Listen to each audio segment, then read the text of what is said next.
BNP chairperson ও সাবেক প্রধানমন্ত্রী বেগম খালেদা জিয়াকে অভ্যর্থনা জানাতে রাজধানী ঢাকার শাহজালাল আন্তর্জাতিক বিমানবন্দর এলাকা থেকে গুলশানের ফিরোজা পর্যন্ত ঢল নামে হাজারো নেতাকর্মীর।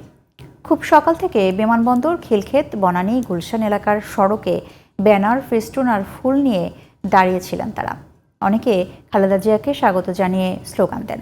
নেতাকর্মীরা বলছেন, বিএনপি চেয়ারপারসনের উপস্থিতি শুধু দলকে নয়, উজ্জীবিত করবে আপামর জনগণকে। মাহি হাসানের রিপোর্টে বিস্তারিত। সাবেক প্রধানমন্ত্রী বিএনপি চেয়ারপারসন বেগম খালেদা জিয়াকে বহন করা গাড়িটি হযরত শাহজালাল আন্তর্জাতিক বিমানবন্দরের ৮ নম্বর গেট থেকে বের হলে স্লোগানে মুখর হয়ে ওঠে বিমানবন্দর এলাকা। এ সময় গাড়ি বহরে ছিলেন বেগম জিয়ার দুই পুত্রবধূ, বিএনপি মহাসচিব মির্জা ফখরুল ইসলাম আলমগীর সহ অনেক সিনিয়র নেতা। বেগম জিয়ার দেশে ফেরার খবরে সকাল থেকে বিমানবন্দরে উপস্থিত হন বিএনপির বিভিন্ন পর্যায়ে নেতাকর্মীরা। বেগম জিয়ার দেশে ফেরার দিনটিকে বাংলাদেশের রাজনীতির জন্য গুরুত্বপূর্ণ দিন বলে অভিহিত করেন তারা। সংসদীয় যে গণতন্ত্র, সেই গণতন্ত্র প্রতিষ্ঠার ক্ষেত্রে মূল ভূমিকা হচ্ছে দেশনেত্রী বেগম খালেদা জিয়া। আমাদের কাছে মনে হয়েছিল যে তার যে শারীরিক অবস্থা, তিনি সুস্থ হয়ে ফিরবেন কি ফিরবেন না, সেটার একটি শঙ্কা আমাদের ভিতরে ছিল।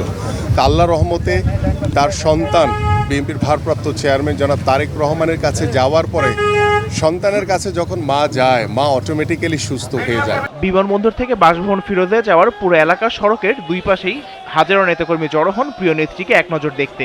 বেগম জিয়ার আকুত ভয় আর বিচক্ষণ নেতৃত্বে আবারও নতুন করে দেশ গড়ার স্বপ্ন দেখছেন বিএনপির সব স্তরের নেতাকর্মীরা।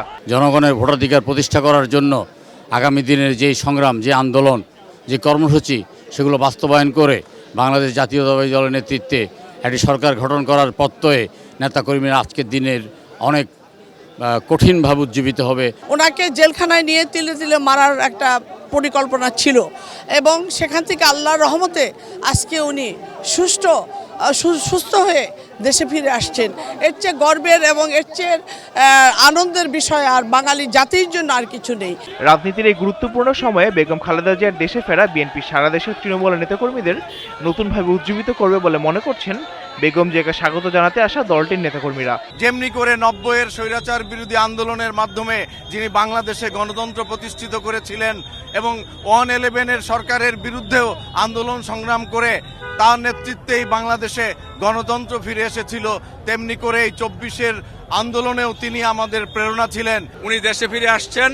আজকে বাংলাদেশে একটি ঐতিহাসিক দিন। এই দিনের জন্য বাংলাদেশের কোটি কোটি মানুষ, আপামর জনতা অপেক্ষা করছিলেন। বেগম খালেদা জিয়ার হাত ধরে দেশে আবারও গণতন্ত্র প্রতিষ্ঠার পথ সুগম হবে, এমনটাই মনে করছেন বিএনপি সর্বস্তরের নেতাকর্মীরা। দলটির চেয়ারপারসনের উপস্থিতি শুধু দলীয় নেতাকর্মী নয়, উজ্জীবিত করবে আপামর জনগণকে, এমনটাই বলছেন তারা। Mahi Hasan, DTV news, Dhaka.